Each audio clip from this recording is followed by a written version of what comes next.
محترم حضرات، یہ شعبان المعظم کا مہینہ چل رہا ہے، جو کہ اسلامی مہینوں کے اعتبار سے یہ 8واں مہینہ ہے۔ اب اس کے بعد رمضان کا مہینہ جو آنے والا ہے یہ 9واں مہینہ ہے، اور اس کے بعد شوال کا مہینہ آ جائے گا۔ تو اس مہینے کے بارے میں اللہ کے نبی صلی اللہ علیہ وسلم نے ارشاد فرمایا، شعبان شہری و رمضان شہر اللہ، کہ شعبان میرا مہینہ ہے اور رمضان اللہ کا مہینہ ہے۔ تو اس مہینے کی نسبت اللہ کے نبی صلی اللہ علیہ وسلم نے اپنی طرف کی، تو اس کی یہی فضیلت کہیں کم نہیں ہے کہ جس چیز کی بھی نسبت نبی اکرم علیہ السلام اپنی طرف کر لے تو اس کا درجہ بڑھ جایا کرتا ہے، خواہ کوئی بھی چیز ہو، مہینہ ہو، دن ہو، یا کوئی بھی چیز ہو، جس چیز کی نسبت رسول اکرم صلی اللہ علیہ وسلم کی طرف ہو جائے پھر اس چیز کا درجہ بڑھ جاتا ہے۔ شعبان شہری و رمضان شہر اللہ، اس کے علاوہ بھی بے شمار احادیث ہیں جن سے اس مہینے کی فضیلت عیا ہو جاتی ہے۔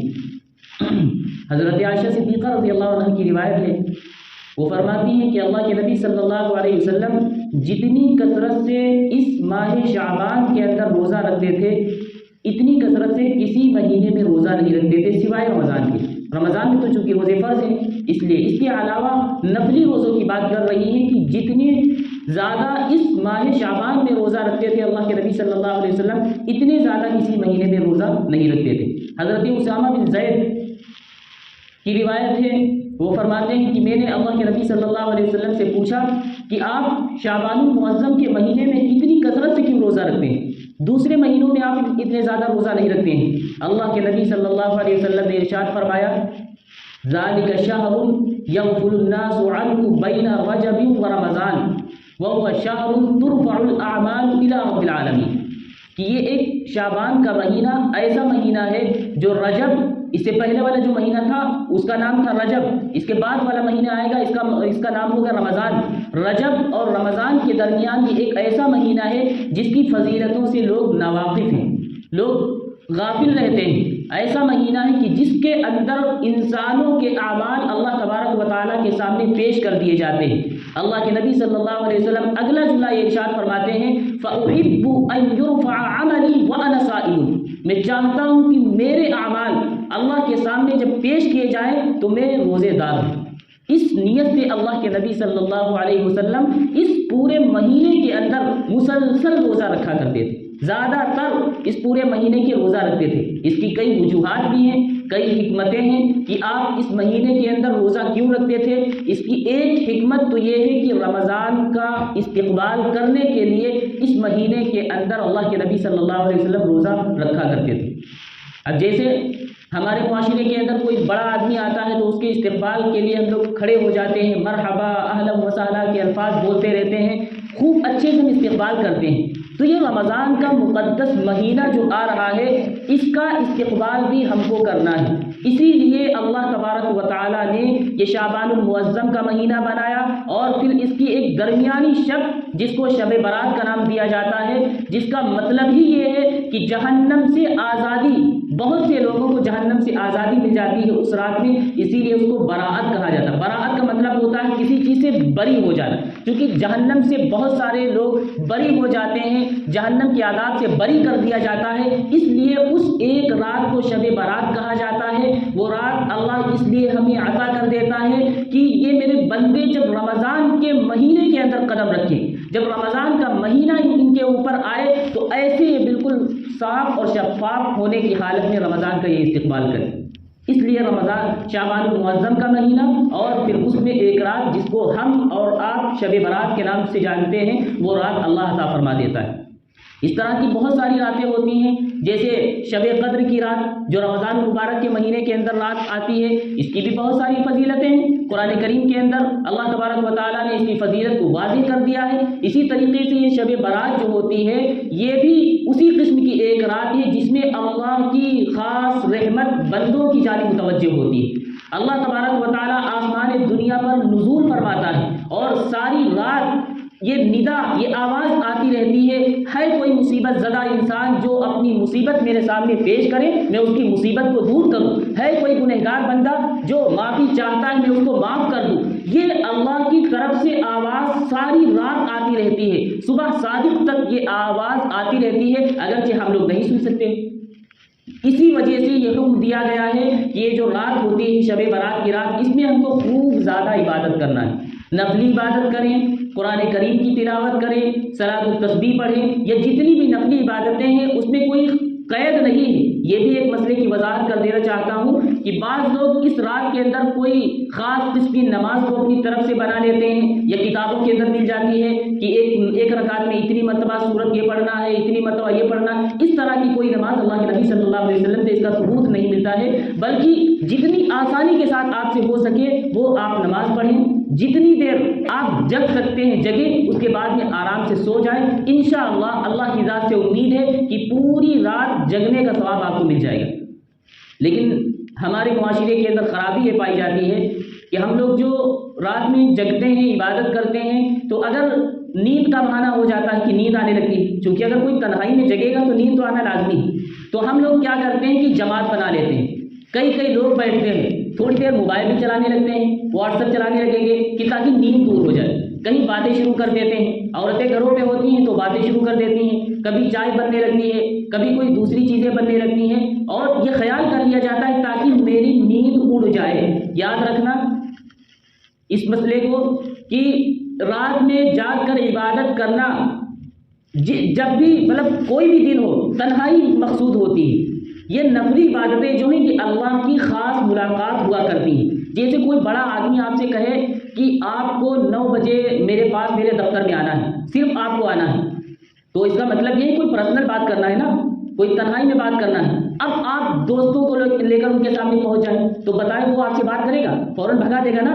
تو یہی حال اللہ تبارک و تعالیٰ کا ہے. یہ نفلی عبادتیں جو ہیں، تنہائی والی عبادتیں جو ہیں، اللہ چاہتا ہے کہ میں ہوں میرا بندہ، میں میرا بندہ، اس کے علاوہ کوئی تیسرا آدمی دیکھ نہ رہا ہو. اس لیے نفلی عبادتیں جتنی بھی ہیں ان کے بارے میں حکم دیا گیا ہے کہ سب نفلی عبادتیں اپنے اپنے گھروں میں ادا کی جائے. مسجد کا حکم نہیں دیا گیا. مسجد کے اندر صرف اور صرف فرض نمازوں کے لیے تاکید کی گئی ہے کہ اگر کوئی فرض نماز اپنے گھر پہ پڑھ لیتا ہے تو وہ گنہگار ہوگا. اگر کوئی سنتیں اپنے گھر پہ پڑھے یا نفلی نماز اپنے گھر پہ پڑھے کوئی گناہ پڑے گا نہیں، بلکہ بہت اچھی بات ہے، یہ پڑھنا بھی چاہیے. تو اس لیے جتنی بھی نفلی عبادتیں ہیں اس میں مقصد یہ ہوتا ہے کہ اللہ ہو، بندہ ہو، تیسرا کوئی آدمی نہ ہو. اس لیے جتنی دیر آسانی کے ساتھ ہو سکے آپ عبادت کریں، اس کے بعد میں آرام سے سو جائیں. پوری رات بیدار ہونے کا ثواب آپ کے نامہ اعمال میں لکھ دیا جائے گا انشاءاللہ. اور اگر تھوڑی دیر ہم جگیں، اس کے بعد میں نیند آنا شروع ہو جائے اور پھر ہم باتیں بھی کرنے لگیں، خرافات بھی کرنے لگیں، گناہ کے کام بھی کرتے رہیں، تو جتنی نیکیاں ادھر ہوئی تھی یہ گناہ کی وجہ سے وہ ساری کی ساری نیکیاں بھی ختم برباد ہو جاتی. اس سے کیا فائدہ ہوگا؟ اس لیے جتنی دیر آسانی کے ساتھ ہو سکے آپ عبادت کریں اور اس کے بعد میں آرام سے سو جائیں. انشاءاللہ اللہ کی ذات سے امید ہے پوری رات جاگنے کا ثواب مل جائے گا. تو یہ جو آنے والی شب برات ہے جس میں 3 کام حدیث سے ثابت ہیں. پہلا کام تو یہی ہو گیا کہ رات میں جاگ کر عبادت کرنا، قرآن کریم کی تلاوت کرنا، نفلی نماز پڑھنا وغیرہ وغیرہ جتنی آسانی کے ساتھ ہو سکے. نمبر 2، قبرستان جانا، مردوں کے لیے ایصال ثواب کرنا. یہ بھی احادیث کے ذخیرے میں یہ بھی ملتا ہے. اور یہاں پہ ایک مسئلہ یہ یاد رکھیں کہ اللہ کے نبی صلی اللہ علیہ وسلم زندگی میں صرف اور صرف ایک مرتبہ قبرستان گئے، ایک مرتبہ صرف، ہر سال نہیں جاتے تھے. اب ہم لوگوں نے جو ہے اس کو لازم کر لیا ہے کہ نہیں ہم کو جانا ہے تو ہر سال جانا ہے. شب برات کا جز ہم نے اس کو خیال کر لیا ہے. حضرت مفتی شفیع صاحب رحمۃ اللہ علیہ فرمایا کرتے تھے کہ دین کا کام جس درجے میں ہو اس کو اسی درجے میں رکھنا چاہیے. اس سے 1% یا 1 درجہ بھی آگے بڑھانا یہی رسم بن جاتی ہے اور یہی خرافات بن جاتی ہے. اس لیے جہاں تک جو چیز ثابت ہے بس ہم کو اتنا ہی رکھنا چاہیے. اللہ کے نبی صلی اللہ علیہ وسلم صرف ایک مرتبہ گئے. وہ حدیث جو مشہور ہے آپ لوگ سنتے رہتے ہوں گے، حضرت عائشہ صدیقہ رضی اللہ عنہا کی باری تھی. آپ